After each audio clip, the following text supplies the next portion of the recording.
देवी ब्रह्मचारिणी की तपस्या और महिमा।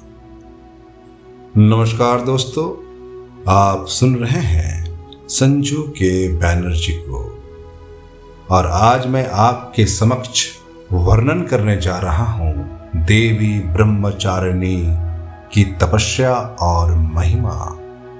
दुर्गा सप्तशती में देवी के अलग अलग रूपों की आराधना की जाती है और हर एक रूप का एक विशेष महत्व है। दूसरे दिन की देवी है ब्रह्मचारिणी।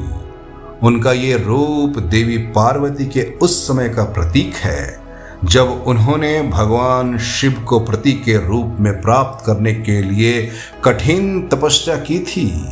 ये कथा पूरी तरह से दुर्गा सप्तशती के श्लोकों से प्रेरित है और हमें जीवन में समय, धैर्य और साधना का महत्व सिखाती है। देवी ब्रह्मचारिणी की कथा का आरंभ हिमालय की पुत्री के रूप में होता है जिन्होंने भगवान से अटूट प्रेम किया था। दुर्गा सप्तशती के दूसरे अध्याय में वर्णित है कि जब नारद मुनि ने पार्वती को बताया कि उनका विवाह शिव से तय है तो पार्वती ने मन ही मन संकल्प लिया कि वह कठिन तपस्या करके शिव को प्रसन्न करेगी। ये कठिन तपस्या उनके ब्रह्मचारिणी स्वरूप को प्रकट करती है जो तप और समय का सर्वोच्च स्वरूप है। कठोर तपस्या की शुरुआत।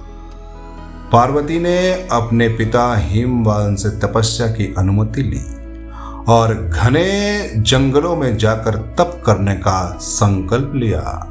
दुर्गा सप्तशती में कहा गया है कि उन्होंने कठिन तपस्या आरंभ की जो हजारों वर्षों तक चली। इस अधौ के दौरान उन्होंने केवल फल, पत्ते और अंत में जल भी त्याग दिया। ये उनके धैर्य और समर्पण का अद्वितीय उदाहरण है। तब के प्रारंभिक वर्षों में देवी केवल फल फूल खाकर अपना जीवन व्यतीत करती रही। धीरे धीरे उनकी तपस्या और भी कठोर होती गई। उन्होंने आकाश के नीचे रहना शुरू कर दिया, हर प्रकार के प्राकृतिक तत्व को सहन किया, गर्मी, सर्दी और बरखा। उनकी भक्ति और तपस्या की शक्ति ने देवताओं को भी आश्चर्यचकित कर दिया। दुर्गा सप्तशती में ये बताया गया है कि जब उनकी तपस्या और भी कठोर हो गई तो उन्होंने भोजन तक त्याग कर दिया। वे केवल जल पर ही निर्भर रहने लगी। उनकी ये कठिन तपस्या समस्त सृष्टि में एक अद्भुत ऊर्जा का संचार करने लगी। ये तप केवल शारीरिक नहीं बल्कि मानसिक और आध्यात्मिक स्तर पर था, जहां देवी ने अपने मन और इंद्रियां और आत्मा को भगवान शिव के ध्यान में स्थिर कर लिया। देवताओं की प्रार्थना। देवी ब्रह्मचारिणी की तपस्या को देखकर सभी देवता चिंतित हो गए। उन्होंने भगवान शिव से प्रार्थना की कि वे देवी पार्वती की तपस्या का मान रखे और उन्हें दर्शन दे।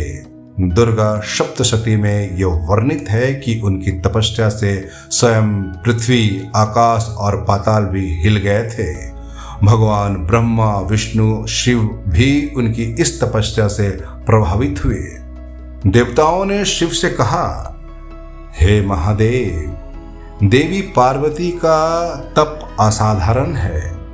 उन्होंने आपके प्रति अपार श्रद्धा और समर्पण दिखाया है। अब उन्हें दर्शन देकर उनकी तपस्या का फल प्रदान करें। भगवान शिव ने देवताओं की प्रार्थना स्वीकार कर ली, लेकिन इससे पहले उन्होंने देवी की तपस्या की परीक्षा लेने का निर्णय किया। वे एक साधारण ब्राह्मण के रूप में देवी के समक्ष प्रकट हुए और उनकी तपस्या को चुनौती दी। शिव की परीक्षा। ब्राह्मण रूप में भगवान शिव ने देवी से कहा, हे देवी, तुम इतनी कठिन तपस्या क्यों कर रही हो? तुम्हारा ये कष्टमय जीवन व्यर्थ है। तुम्हें शिव जैसे वृत्त और जटाधारी साधु को पाने के लिए इतनी कठिन तपस्या करने की कोई आवश्यकता नहीं है। ये सुनकर देवी पार्वती ने दृढ़ता से उत्तर दिया, मैं भगवान शिव को प्राप्त करने के लिए ये तपस्या कर रही हूँ। वही मेरे जीवन का अंतिम लक्ष्य है और मैं किसी भी परिस्थिति में अपने संकल्प से पीछे नहीं हटूंगी। देवी की संकल्प को देखकर भगवान शिव अत्यंत प्रसन्न हुए। उन्होंने अपना असली रूप प्रकट कर दिया और देवी से कहा, हे पार्वती, तुमने कठिन तपस्या से मुझे प्रसन्न कर दिया है। तुम्हारी भक्ति और समर्पण अद्वितीय है। अब मैं तुम्हें आशीर्वाद देता हूं कि तुम मेरी पत्नी बनोगी। समर्पण और विजय का प्रतीक देवी ब्रह्मचारिणी का ये तप और समर्पण हर व्यक्ति के लिए एक महान प्रेरणा है। उनके तप ने ये सिद्ध कर दिया कि यदि हमारे संकल्प पवित्र और सच्चे हैं तो हम किसी भी कठिनाइयों को पार कर सकते हैं। उनका जीवन ये सिखाता है कि आत्म अनुशासन और तपस्या के द्वारा हम जीवन में महान उद्देश्यों की प्राप्ति कर सकते हैं। इस प्रकार देवी ब्रह्मचारिणी का ये स्वरूप हमें समय, साधना और अडिगता की महिमा का बोध कराता है। नवरात्रि के दूसरे दिन जब हम उनकी आराधना करते हैं तो हमें ये स्मरण करना चाहिए कि जीवन में सफलता पाने के लिए समर्पण और धैर्य की आवश्यकता होती है। देवी ब्रह्मचारिणी हमें ये भी सिखाती है कि यदि हम अपने लक्ष्य के प्रति निष्ठावान रहते हैं और कठिनाइयों के बावजूद अपने पथ से विचलित नहीं होते तो अंततः विजय हमारी होती है। उनकी तपस्या और साधना का ये रूप हमें आत्मशक्ति और आत्म समय का महत्व सिखाता है।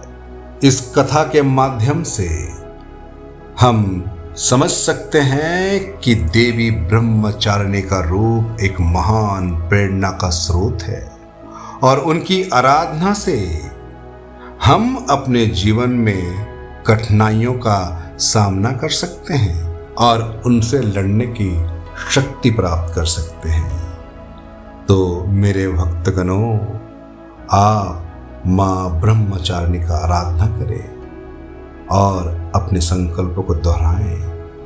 आप देखिएगा कि आपके जीवन से सभी कष्ट बहुत दूर हो जाएंगे, क्योंकि माँ के पास जब कोई आता है तो सारे कष्ट माँ हर लेती है, क्योंकि माँ तो माँ है ना। जब हम अपने स्वयं के माँ के पास जाते हैं तो माँ सभी कष्टों को हर लेती है। तो माँ ब्रह्मचारिणी, माँ दुर्गे, माँ जगदम्बे, वो तो जगत की माता है, वो तो इस जग की माँ है।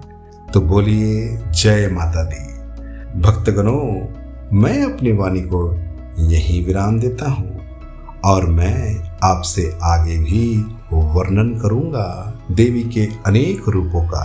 तब तक के लिए देवी का सच्चे मन से आराधना करें। जय माता दी।